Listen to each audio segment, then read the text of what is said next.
उत्तराखंड में अनेक पर्यटक स्थल हैं जो अपनी खूबसूरती के लिए दुनिया भर में प्रसिद्ध हैं। उन्हीं में से एक देहरादून में स्थित है सहस्त्रधारा।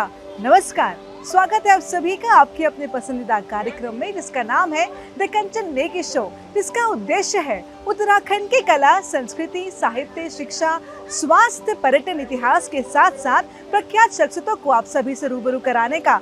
और आज इसी कड़ी में हम आपको लेकर आए हैं उत्तराखंड के प्रमुख पर्यटन स्थल में, जिसका नाम है सहस्त्रधारा। दर्शकों, इस झरने को देखने के लिए भारत से ही नहीं बल्कि विदेशों से भी पर्यटक यहाँ आते हैं और इसकी खूबसूरती का लुत्फ उठाते हैं। यदि आप भी अपने परिवार के साथ घूमने का सोच रहे हैं तो आप इस जगह में जरूर आएं। तो आइए जानते हैं इस झरने के बारे में।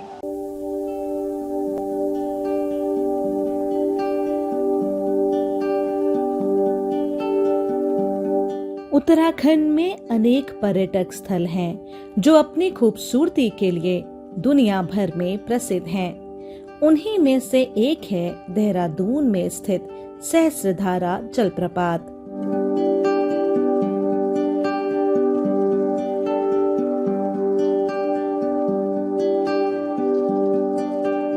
सहस्त्रधारा में जैसे ही आप एंट्री करेंगे, देवभूमि की झलक देता एक खूबसूरत सा मंदिर आपको दिखाई देगा। यहाँ दर्शन के साथ ही आप इसके अंदर गुफा में जरूर जाएं। यह गुफा यहाँ आने वाले सैलानियों में अच्छी खासी फेमस है। सहस्त्रधारा को पूरे देहरादून के सबसे बेहतरीन और लाजवाब पिकनिक स्पॉट्स में से एक माना जाता है। और हो भी क्यों ना, मन को शांति देता मंदिर और मंदिर से निकलते ही एडवेंचर के लिए खूबसूरत नदी और नदी के सामने खाने पीने के लिए खूबसूरत से कैफे, सब कुछ है यहाँ। वास्तव में पर्यटन से व्यक्ति को जीवन में एक नई उमंग और उत्साह मिलता है। जब हम किसी स्थान पर पर्यटन के लिए घूमने के लिए जाते हैं तो हमें वहाँ की संस्कृति और लोक जीवन के बारे में जानने को मिलता है। हमें इस चीज का एहसास होता है कि इस दुनिया में कितनी विविधता है, लोक जीवन और संस्कृति कितनी खूबसूरत है। इससे हमारे दिमाग का दायरा भी बढ़ता है और सोचने समझने की एक गहरी समझ भी विकसित होती है। पर्यटन से हमें हमारी दैनिक जीवन की परेशानियों को भूलकर एक रचनात्मक प्रवृत्ति जागृत होती है, जिससे जीवन में अनेक रास्ते खुल जाते हैं। दर्शकों, सहस्त्रधारा नाम के अनुसार यह हजारों झरनों का संग्रह है। पहाड़ी क्षेत्र में बहुत से छोटे छोटे झरने हैं। ये सहस्त्रधारा उत्तराखंड और भारत के सबसे प्रसिद्ध झरनों में से एक है। सहस्त्रधारा के लिए स्थानीय सिटी बस सुविधा उपलब्ध है। विशाल झरनों को देखने के लिए बहुत से लोग पहाड़ की चोटी पर जाते हैं। पहाड़ी पर सबसे ऊंचे स्थान से आप सबसे अच्छे दृश्य प्राप्त करने में जरूर सक्षम होंगे। झरने को देखने का सबसे अच्छा समय मॉनसून के दौरान होता है।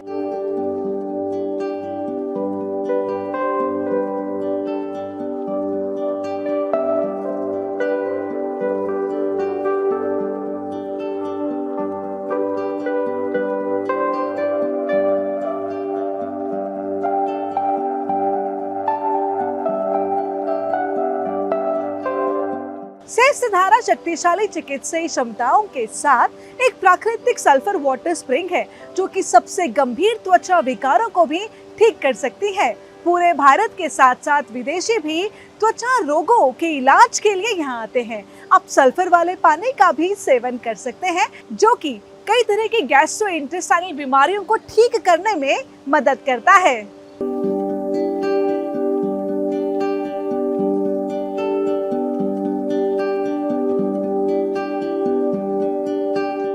यह पानी गंधक युक्त होता है, जिसके उपयोग से चमड़ी के दर्द ठीक हो सकते हैं। पहाड़ी से गिरते हुए जल को प्राकृतिक तरीके से ही संचित किया गया है।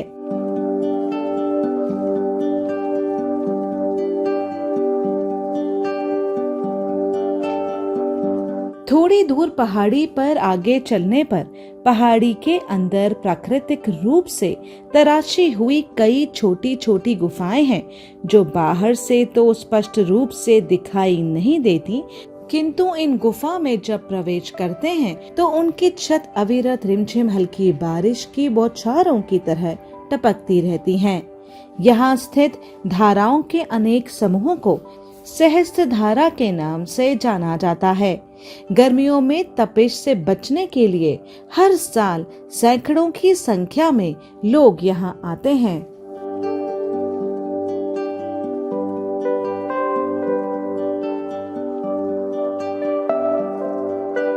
दर्शकों, जैसा कि अभी हमने बात करी है कि यहाँ से सिधारों में देश विदेशों से पर्यटक आते हैं क्योंकि उनको यहाँ बहुत अच्छा लगता है। तो एक प्यारी सी बच्ची हमारे साथ है, तो जानते हैं इनसे कि इन्हें कैसा लग रहा है यहाँ पे आके। आपका नाम?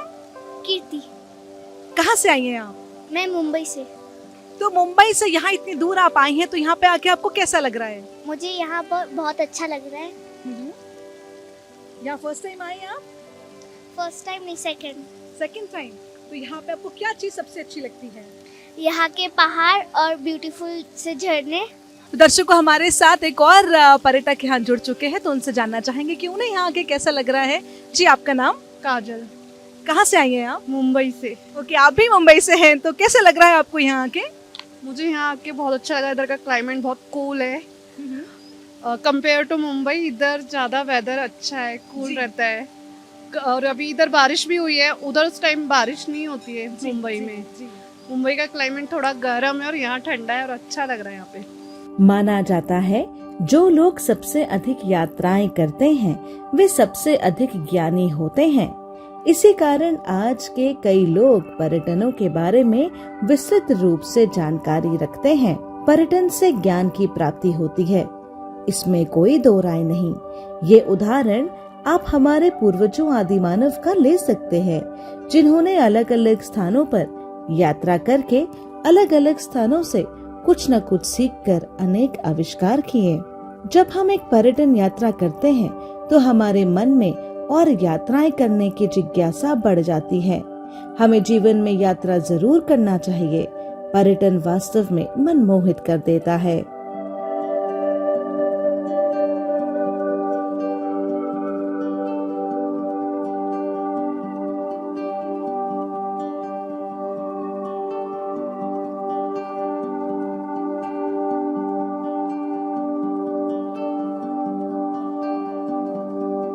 सहस्त्रधारा देहरादून के मुख्य पर्यटन स्थलों में से है। यहाँ बल्दी नदी और गुफाएं मनोहारी दृश्यों के लिए विख्यात हैं। यहाँ औषधीय गुणों वाला झरना भी बहता है। दर्शकों,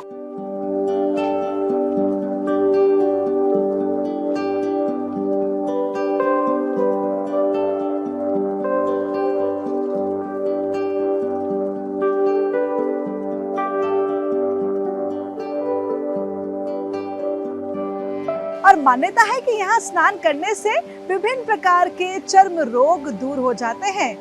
यहाँ कई माता पिता अपने पोलियोग्रस्त बच्चों को गंधक के पानी में नहलाते हुए नजर आते हैं। और वर्तमान में यहाँ सबसे आकर्षण का केंद्र यहाँ का रोपवे है, जिसे मणिद्वीप के नाम से जाना जाता है। और दर्शकों, मुख्य सहस्त्रधारा से लगभग 3000 मीटर की ऊंचाई पर स्थित मणिद्वीप को जाने के लिए रोपवे का निर्माण किया गया है। और इस मणिद्वीप पर बड़ों व बच्चों के लिए मनोरंजन के भी कई साधन मौजूद हैं।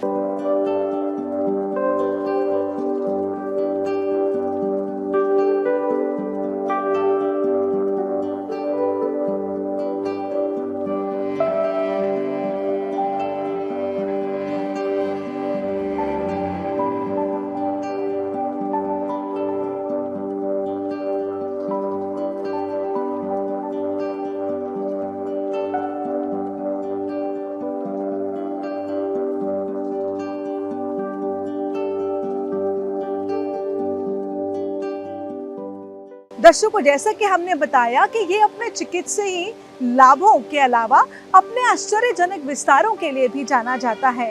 सहस्त्रधारा का पानी चूने से भरपूर है और जो विशेष वे पीछे छोड़ता है वे गुफा के रूप में उभरी हुई रिज का निर्माण करता है। पड़ोसी गुफाएं और बाल्दी नदी इस झरने की भव्यता को बढ़ाते हैं। पानी के प्रवाह से बने कई छोटे बांध हैं जिनका आनंद पर्यटक अपने परिवार के साथ ले सकते हैं।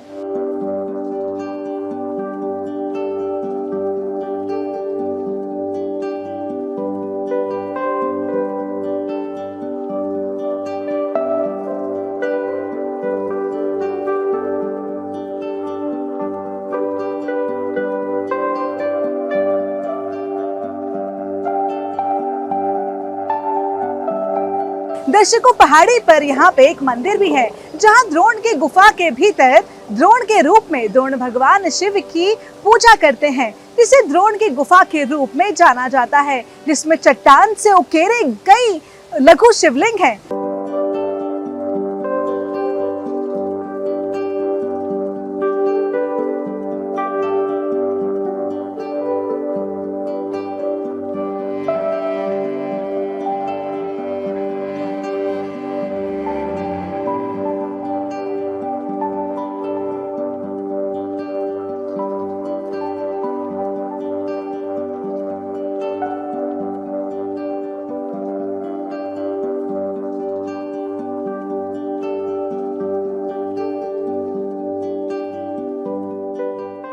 दर्शकों, अभी हम पहुंच चुके हैं सहस्त्रधारा के द्रोण मंदिर में।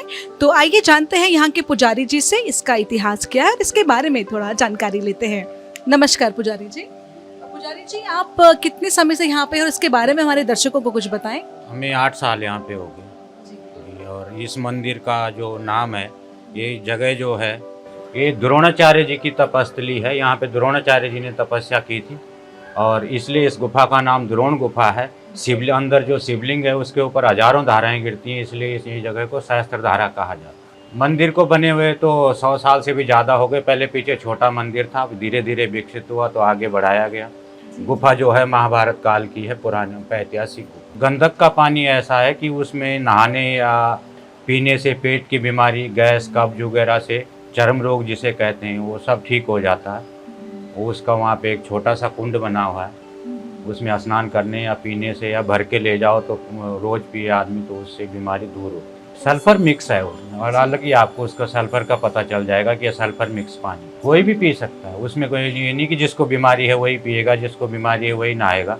कोई भी नहा ले, कोई भी पी ले उस पानी। ये मंदिर सुबह 6 बजे से लेकर रात को 8 बजे तक खुला रहता है।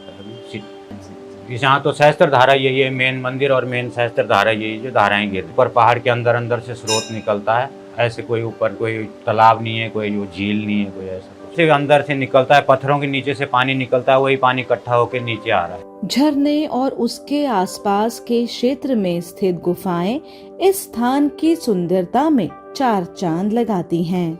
मॉनसून के दौरान जब रिमझिम फुहारें धरा को भिगोती हैं तो यहाँ की आभा चौगुनी हो जाती है।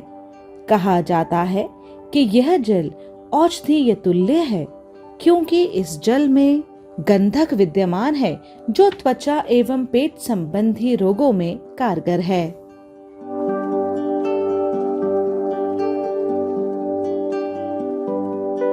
और दर्शकों, हजारों की संख्या में पर्यटक प्रतिदिन इस स्थान की सुंदरता, शुद्धता एवं शांति की अनुभूति करते हैं, जो आधुनिक जीवन शैली में दुर्लभ और प्रकृति द्वारा हमें अनुपम भेंट है। इसके अतिरिक्त ये स्थान वैज्ञानिक एवं आध्यात्मिक दृष्टि से भी महत्वपूर्ण है।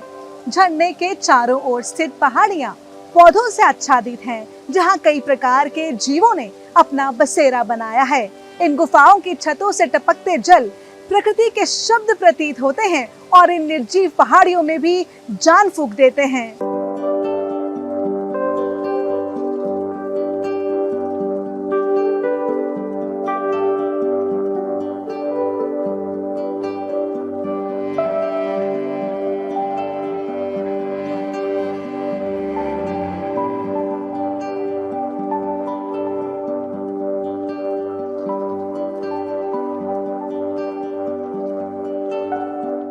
दर्शकों, रज्जु मार्ग से स्थान की सुंदरता देखते ही बनती है। गुरु द्रोणाचार्य गुफा प्राचीन शिव मंदिर के लिए प्रसिद्ध है, जहां शिव भक्त माथा टेक स्वयं को कृतार्थ करते हैं। यहाँ प्राकृतिक शिवलिंग है, जहां प्रकृति स्वयं जलाभिषेक कर भगवान शिव से आशीर्वाद लेती रहती है। और यही नहीं दर्शकों, वैज्ञानिक दृष्टि से ये शिवलिंग स्टैलेग्माइट है, जो चूने मिले जल के लगातार टपकने से बना है। यदि हम वैज्ञानिक दृष्टिकोण से बात करें तो वर्षा का जल भूमि से होकर गुजरता है और मृदा में उपस्थित कार्बन डाइऑक्साइड को अवशोषित कर अम्लीय जल में परिवर्तित कर देता है और ये अम्लीय जल दरारों के माध्यम से चूना पत्थर चट्टानों में प्रवेश करता है तथा चूना पत्थर चट्टानों को घोलने लगता है, जिससे गुफाओं का निर्माण होता है। और आपको बताना चाहेंगे दर्शकों कि जल चूने से संतृप्त हो जाता है और गुफा की छतों से टपकता है। जैसे ही जल हवा भरी गुफा की छत से टपकता है, कार्बन डाइऑक्साइड का विमोचन हो जाता है और अतिरिक्त कैल्शियम गुफा निक्षेप के रूप में निक्षेपित होने लगता है, जिससे विभिन्न संरचनाओं का निर्माण होता है, जैसे स्टैलेक्टाइट, जो कि गुफा की छत से नीचे की ओर बढ़ने वाली संरचनाएं होती हैं।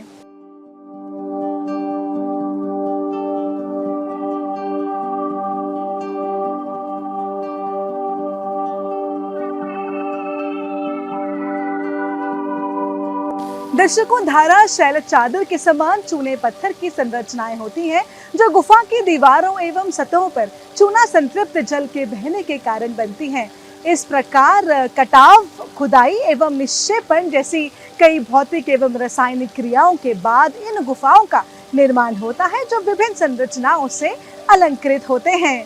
दर्शकों, आपको बता दें कि भूवैज्ञानिक खनिज परिवर्तन को अजैविक एवं जीव विज्ञानी इन्हें जैविक परिवर्तन की संज्ञा देते हैं, परंतु वास्तविक रचना तंत्र इन दोनों ही क्रियाओं का संयोग होता है और इन गुफा निक्षेपों एवं शैल वर्णन से स्पष्ट होता है कि इस गुफा के निर्माण में जैविक एवं अजैविक दोनों ही क्रियाएं सन्निहित हैं।